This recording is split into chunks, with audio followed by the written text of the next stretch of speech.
In 1796, the English medical doctor and scientist Edward Jenner discovered the necessary components and theories behind and developed a version of a smallpox vaccine, which was a revolutionary concept at the time, predicated on old folk knowledge and an observation that milkmaids who came down with a weaker version of the disease, called cowpox, would tend not to catch the more serious and at times quite deadly smallpox. He subsequently formalized the process of exposing patients to dead or weakened versions of the disease, which gave their immune systems a chance to become familiar with it and build up immune defenses that then, when exposed to a full dose of smallpox later, would be primed to protect the owners of those immune systems from the worst effects of the disease.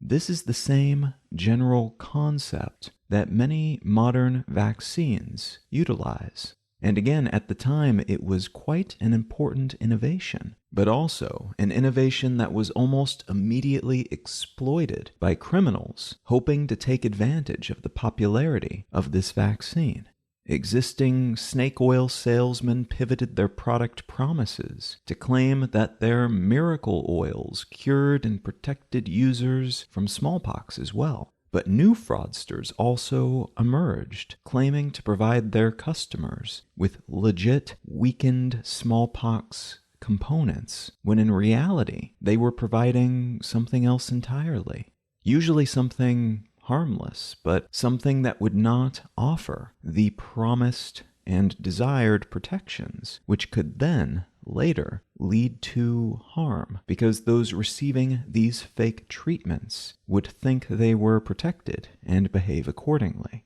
The importance of this vaccine in the still new United States was paramount, as, like most other places on the planet at that point in time, they were suffering through a smallpox pandemic that killed a whole lot of people, and which left those who survived seriously scarred and at times permanently injured or handicapped. And being a new nation, the government could not afford to be hobbled while the rest of the world moved forward, benefiting from this vaccine. This need to keep up led to the Vaccine Act of 1813, the first ever United States federal law to directly deal with pharmaceuticals and with the larger concept of consumer protection. There were a few small and often quite ineffective laws at the state and city level throughout the early United States that offered limited focused protections for certain types of food or medical treatments. Many of these were related to local industries of concern, so areas in which milk products were paramount to the local economy would have a couple of laws related to the purity or safety of milk, which was often bundled with laws related to competition that would favor local milk producers. In general, though, there weren't any real legal protections for consumers when it came to the food that they bought and the drugs and treatments they received. It was assumed that the market would work these sorts of things out. People would drive the bad actors who provided bread loaded up with sawdust to save money, or who provided medical products that didn't work, out of business by not buying their products, and that would be that. The development of this vaccine, though, and the clear benefits that it provided to individuals but also to societies that were then protected from this scourge of a disease, led to some quick recalculations by the government, which then passed this act that gave them the power to distribute vaccines through the United States Postal Service free of charge, to provide vaccines directly to U.S. citizens, and to determine and preserve the legitimacy and purity of vaccines that were available to the public. It also allowed the government to hire federal agents to make sure no one was selling fake vaccines, and who could themselves distribute legitimate vaccine doses when appropriate. This act was a pretty big deal, as the U.S. was founded upon the principle of a small federal government that generally didn't mess with the state government's rights to govern as they saw fit. It was also generally thought that the free market was the optimal way to sort out pretty much everything, and thus any government intervention, but especially federal countrywide government intervention, would mess with that ideal system of capitalistically emergent checks and balances. The Vaccine Act of 1813 only lasted a relatively short while. It lapsed in mid-1822 after a repeal the year before, triggered by an accidental outbreak of smallpox caused by an agent working under the auspices of the Vaccine Act, who unintentionally distributed samples of full-on smallpox instead of samples of the vaccine. This was seen as an indication that the federal government could not be trusted to manage these sorts of on-the-ground issues, and the power to regulate vaccines was thus returned to the individual state governments in 1822. That initial toe dip into consumer protections and government regulation of medical goods, though, informed a collection of state-level laws that, though quite diverse and patchwork, established the basis for the 1906 Pure Food and Drug Act and the establishment of federal-level research facilities late in the 1800s, including the United States Department of Agriculture's Division of Chemistry, which was later renamed the Bureau of Chemistry. And this and similar facilities and divisions made this new Pure Food and Drug Act a feasible undertaking. That new act said that it was now illegal to transport food that had been adulterated, meaning food that had been altered in ways that either reduced quality or concealed, quote, damage or inferiority, end quote, that was tainted with additives that could harm people, or that made use of, quote, filthy, decomposed, or putrid, end quote, ingredients. This also applied to drugs and banned the misbranding of drugs, saying a substance was something it wasn't, or making provably false claims, and the responsibility for figuring out who was doing illegal things under these new tenets was handed to the Bureau of Chemistry. Judicial decisions in subsequent years reduced the Bureau of Chemistry's powers as they related to drugs, and a fracturing of these responsibilities between the Bureau of Chemistry and two new organizations further reduced their ability to target some of the worst perpetrators of crimes under this new law's auspices. Changes were made to the law to allow it to target purveyors of false medical claims in particular, but the judiciary reined those powers in as well, and as a consequence, though they could technically go after snake oil salesmen, they were generally unable to levy much in the way of punishment, which allowed fake or misrepresented cure-all substances to flourish, despite their being illegal in theory in the United States. In 1927, the Bureau of Chemistry was reorganized into a new body called the Food, Drug, and Insecticide Organization, though that name was changed 3 years later to the Food and Drug Administration, or FDA. A decade later, in the 1930s, the market was so loaded with outright fraudulent and harmful products that made incredible and false claims, and the journalism being published that reported upon these products was becoming so prominent that a proposed law, which had been juggled around by Congress for about 5 years without anyone being willing to take a firm stand on it, was finally passed. The Food, Drug, and Cosmetic Act came into effect in 1938, and it gave the FDA sweeping new powers to help them regulate drugs in the United States. And importantly, it mandated a pre-market review of all such substances. So companies wanting to sell a new drug would have to submit that drug to the FDA first before they could legally put it on the market. And the FDA would need to check it over to make sure that it worked, that it wasn't harmful, that it was what they said it was, and that the producers were not making false claims about it before they could legally sell it to anyone else. It also gave the FDA the power to inspect factories producing these sorts of goods, to set new regulatory standards for foods and medicines and medical procedures and cosmetics, and to set standards for drug labels.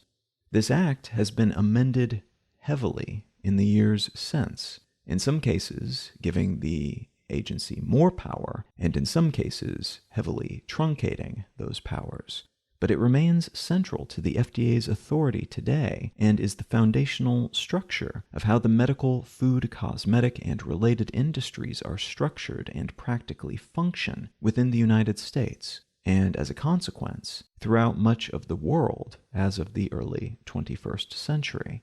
What I'd like to talk about today is the FDA, its influence, and some of the controversies that surround it as of mid-2021. You're listening to Let's Know Things. I'm Colin Wright. Let's Know Things is an independent, listener-supported show. If you're enjoying what you hear, consider becoming a supporter. One of the simplest ways to do so is to become a patron at patreon.com/letsknowthings, but there's a list of both monetary and non-monetary support options at letsknowthings.com/support. A great big thanks to everybody who's already helping to support this show, and thank you in advance if you're considering doing so in the future.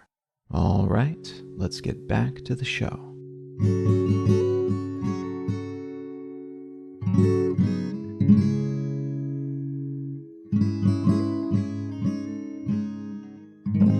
The article I'd like to start with today comes from Ars Technica, and it's entitled 3 Experts Resign as FDA Advisors Over Approval of Alzheimer's Drug.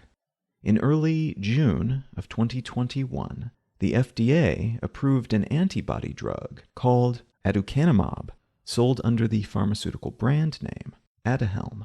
This drug was approved to treat Alzheimer's disease, which is a neurodegenerative condition that causes an estimated 60 to 70% of dementia cases and can cause primarily older people to have trouble remembering things, can cause a decrease in motivation, a significant change in mood and personality, and can lead to overall self-neglect. This confluence of issues eventually leads to a decrease in bodily function and death, and it's thought that a collection of genetic and environmental variables cause the onset of Alzheimer's, all of which seem to be associated with the breakdown of connections in the brain. One source of such connectivity breakdown is a brain-based substance called amyloid plaque, which, as the name implies, is a deposit of a type of protein within the brain's gray matter,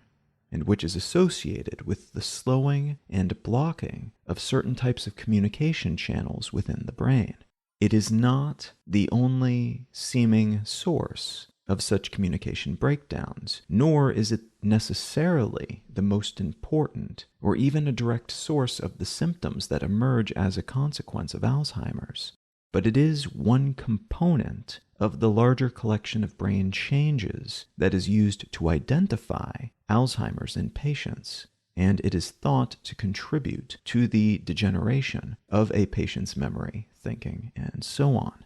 Aducanumab targets a type of protein that can build up in our brains, and which is a primary cause of this type of plaque. It is the first treatment to target this type of protein in this way, and it is the first new treatment of any kind approved for Alzheimer's since 2003, which is pretty remarkable considering that this is a disease that affects tens of millions of people worldwide. An estimated 6% of all people over age 65 globally, and which leads to millions of deaths a year and a very substantial financial burden on individuals and their families, but also governments and agencies responsible for their citizenry's healthcare. And that last point is part of why this drug is both potentially exciting, but also incredibly controversial, because the drug is expected to cost about $4,312 per infusion,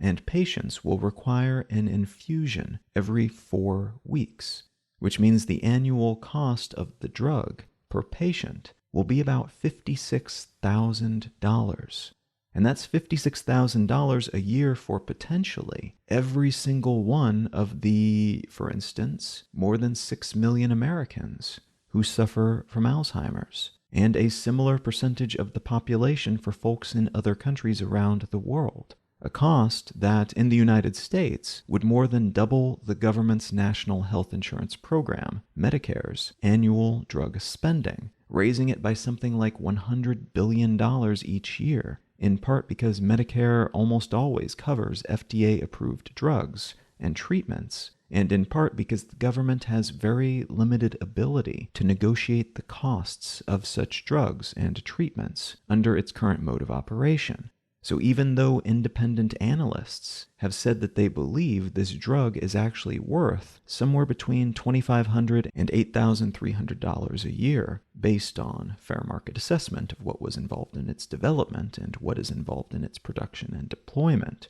the US and other governments with similar negotiating constraints will likely have to bite the bullet and just pay the asked for $56,000 per patient per year instead.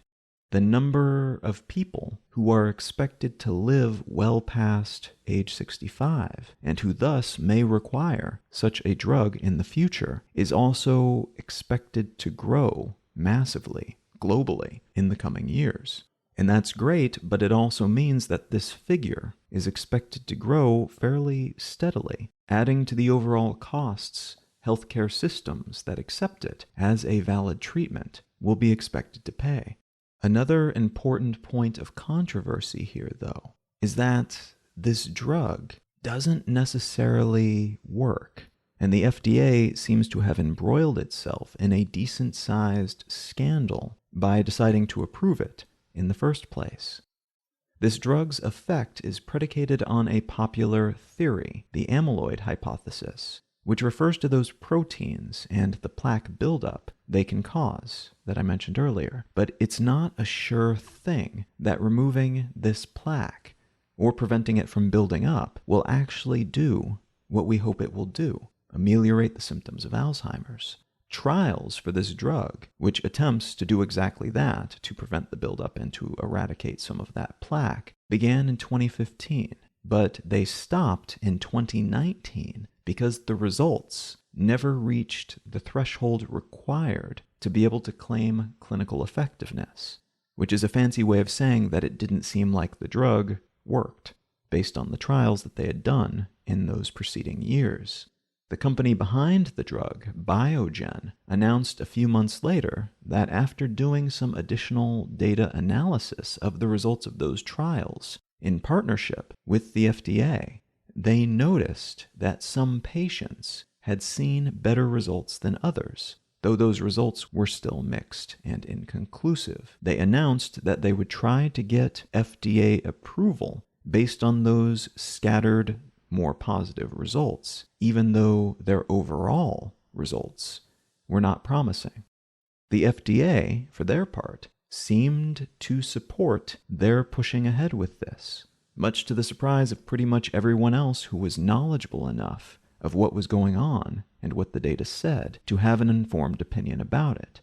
But a year later, in late 2020, the FDA's advisory panel voted to announce that the data provided by the company did not show that this drug was effective. And this was a nearly unanimous vote, with 10 of these advisors saying, yeah, this drug doesn't seem to work, none of them voting to say that it did work, and a mere one voter of that 11-person panel saying that they weren't sure. They also raised concerns about the side effects of this drug, which included things like brain swelling in about 40% of the patients who received the prescribed dose. The FDA almost always honors their advisory committee's recommendations, and with good reason. These advisors are chosen because they are the people most capable of knowing what is going on with any particular drug-related decision. They are experts. But in this case, the FDA announced a handful of months later that they would be granting approval to this drug, which resulted in a torrent of criticisms and condemnations and accusations of corruption and what the actual hell-style statements from experts around the world. Further confounding the medical world is that the FDA put essentially zero restrictions on how this drug could be administered, opening it up to be given to pretty much anyone with any kind of cognitive impairment, which is very unusual, and even more so in a case like this where the drug is so pricey and has not been shown to work. For their part, the FDA has justified their decision by basically saying that the potential benefit, even if that benefit hasn't been shown yet, is pressing enough that it is worth using an unusual pathway to approval for this drug on the small chance that it might actually prove effective at some point in the future. The possibility that it could clear away some of the plaque in some people, in other words, and that said plaque could end up being a component of Alzheimer's, is worth the risk of side effects, is worth the cost, and is worth the potential that it might not work for everyone or potentially almost everyone. Despite the agency's justifications, 3 experts on the aforementioned advisory panel have announced their resignation over the agency's decision to approve this drug. One of them noting in their resignation letter that the FDA said specifically that they would not be seeking approval based on the lesser approval metric that is rarely used that they ultimately ended up using, and that, quoting from that letter, quote, "At our public meeting, concerns about trial data from one of the FDA's own reviewers were not given adequate time for discussion, and some of the questions FDA asked the committee to answer were worded in a way that seemed slanted to yield responses that would favor the drug's approval." End quote. It should be noted that the FDA, as part of their approval, is requiring Biogen to conduct another trial to determine the drug's efficacy, and that it is possible the approval could be rescinded if it fails to show that the drug works once more. But Biogen has up to 9 years to submit that next set of data to the FDA, and the drug can be prescribed and used as previously detailed at that $56,000 per person per year price until that point. And in a recent interview, Biogen's chief medical officer said that the company hasn't even started that next round of trials yet because they are focused on producing sellable doses, and because the FDA didn't ask them to do anything else. They can go ahead and start selling the stuff now, so why would they spend that time and energy on a set of trials that could lead to results that then prevent them from selling their drug? There are other drugs on the market currently that help patients manage the symptoms of Alzheimer's, and many of these drugs have been in use since the mid-90s. Most of those existing drugs focus on particular stages of Alzheimer's. None of them are approved for mild cases of the disease, and all of them eventually lose their effectiveness, which, by the standards of many treatments for other diseases, isn't very potent to begin with. These drugs work, but none of them work particularly well. If a drug, like Aducanumab, does turn out to be effective, even if it takes a while to prove that effectiveness, or for the results to show up in patients, that would be a very big win for the medical community, the company making the drug, and humanity as a whole. It could truly be a game changer. The process by which this drug has been pushed through the system by the FDA, though, has industry experts wondering if the agency has been the victim of what's called regulatory capture. Basically, wondering if the agency is so influenced by the pharmaceutical and medical device industry that it can be pushed to approve things that don't work for the financial benefit of those companies. Though they're also wondering if the FDA is just so desperate to have something to offer for Alzheimer's, either for reputational purposes or because they truly hope that something will eventually arise out of what currently seems to be nothing, that they will push just about anything through the process, no matter how little promise it seems to offer. They are just that desperate. There are echoes in this situation, according to some former advisors to the FDA, of how the agency behaved during the most deadly years of the AIDS crisis. The FDA was pressured by mostly powerful political actors to approve ineffective drugs to be given to the increasingly desperate and dying AIDS patients because it was politically prudent to do so, because then it could be claimed that ground was being gained on this issue and that there was hope, even if the approved dead-end paths likely ultimately slowed real progress toward those same goals. It seemed like progress was being made, and that was the whole point. It will likely be some time before we know for sure which way this specific story will go. But for the time being, it would seem that the FDA, as an agency, has been weakened by this perception, if not necessarily reality, that they are in the pockets of either medical world corporate interests or political expediency, neither of which is a good look for an entity that has arguably done a great deal to shape a healthier consumer landscape in the United States and consequently around the world over the years, and which has quite possibly helped end the COVID-19 pandemic much sooner than would have otherwise been possible by granting emergency approval to a small collection of very new, and as it turns out, fortunately, very effective types of vaccine.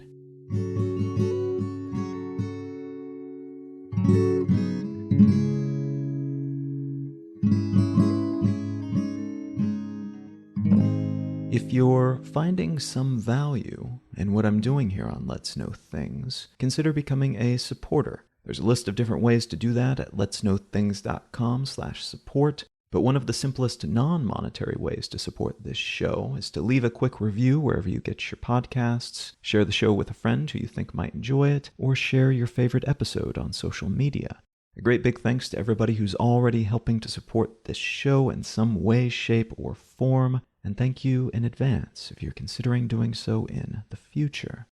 The book that I'd like to recommend today is called Under a White Sky: The Nature of the Future by Elizabeth Colbert. I don't want to give away too many of the specifics of this book because the specifics are kind of the point of it. But in essence, what this book does is explores some of the possibilities and realities that might be associated with some of the tools and approaches that we might end up having to use and take if we are not able to get climate change under control rapidly enough. And increasingly, despite all the growth that's happened, all the progress that's been made, that does remain a likely possibility. And consequently, we may have to do some things that are kind of disturbing to think about, like putting substances into the atmosphere that would help deflect some of the sunlight and thus some of the heat that might otherwise come into the atmosphere and then get trapped here by the greenhouse effect. But these may be things that we will have to consider and refine and experiment with and test for effectiveness just in case, and potentially,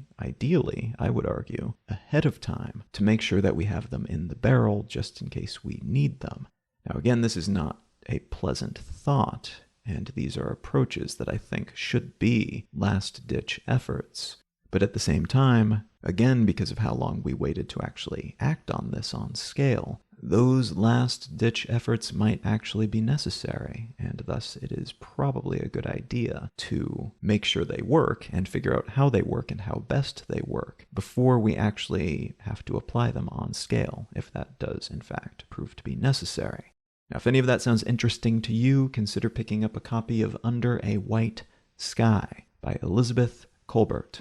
You can find out more about me and my work at Colin.io. You can find the show notes and transcript for this episode and every episode of the podcast at letsknowthings.com. You can find my other podcast, Brain Lenses, at brainlenses.com or wherever you get your podcasts. You can subscribe to my daily news curation newsletter at onesentencenews.com. And feel free to reach out and say howdy on social media. I'm Colin Wright on Facebook and at Colin is my name on most of the other ones. Thank you so very much for listening. I'm Colin Wright, and I'll talk to you again next week.